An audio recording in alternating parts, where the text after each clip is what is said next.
Hello అందరికీ welcome back to my channel cute కన్నీ. ఈరోజు నేను ఆంధ్రప్రదేశ్లో ఉన్న తాడిపత్రిలో ఉన్న ఒక అద్భుతమైన పవిత్రమైన స్థలం గురించి మీతో పంచుకోబోతున్నాను. ఇది దివాకర్ రెడ్డి ఏరియాలో కొత్తగా నిర్మించిన శ్రీ షిరిడి సాయిబాబా దేవాలయం.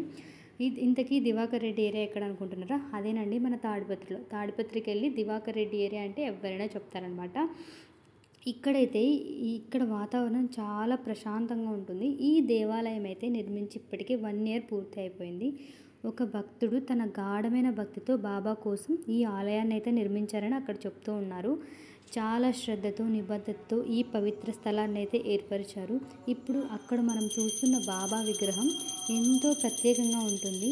ఈ ఆలయంలో బాబా విగ్రహం మాత్రమే కాదు, శివలింగం, వినాయకుడు, నంది కూడా ఉన్నారు. ఇవన్నీ కలిసి ఒక పవిత్రమైన వాతావరణాన్ని సృష్టించాయన్నమాట. చుట్టూ చెట్లు, ప్రశాంతకరమైన వాతావరణం వల్ల అక్కడికి వెళ్ళిన వారికి ఒక ప్రత్యేకమైన అనుభూతి అయితే కలుగుతుంది. ఇక బాబా విగ్రహం గురించి చెప్పాలంటే అది నిజంగా అద్భుతంగా ఉంది. బాబా నిజంగా కూర్చొని భక్తులను చూసేలా ఉంటుందన్నమాట. అలా కూర్చున్న రూపం చూస్తే మనసుకు చాలా హాయిగా అనిపిస్తుంది. ఇంకా మీరు సాయంత్రం టైంలో వెళ్ళారంటే ఆ లైటింగ్స్కి ఇంకా చాలా బాగా అనిపిస్తుంది. ఈ ఆలయం అయితే తాడిపత్రిలో దివాకర్ రెడ్డి ఏరియాలో ఉంది. మీరు అక్కడ ఎవరిని అడిగినా బాబా మందిరం ఎక్కడ అనగానే ఎవరో ఒకరు చెప్తారు. చాలామంది ఇప్పటికే వెళ్ళి బాబా దర్శనం అయితే పొందారు. లేట్ చేయకుండా మీరు కూడా వెళ్ళండి. ఇక్కడికి మనం బైక్ లేదా ఆటోలో అయినా వెళ్ళవచ్చు అనమాట. నేను ఈ మధ్యనే వెళ్ళాను. అక్కడ కూర్చొని కొన్ని నిమిషాల పాటు మౌనంగా ఉండటం, బాబాను చూడటం ఒక శాంతమైన అనుభూతినిచ్చింది.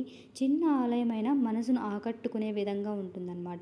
మీరు కూడా తప్పకుండా అక్కడికి వెళ్ళి ఆ అనుభూతిని అనుభవించాలని నేను కోరుకుంటున్నాను. ఇక మీరు ఎప్పుడైనా తాడిపత్రికి వస్తే తప్పకుండా ఈ బాబా టెంపుల్కి అయితే ఖచ్చితంగా వెళ్ళండి. ఇక మన భక్తిని వేరే వాళ్ళతో షేర్ చేసుకోవడం కూడా ఇంపార్టెంటే కదా. సో అందుకోసం ఒక లైక్ చేసి షేర్ చేయండి. వీలైతే ఇలాంటి వీడియోస్ కోసం ప్లీజ్ సబ్స్క్రైబ్ మై ఛానల్.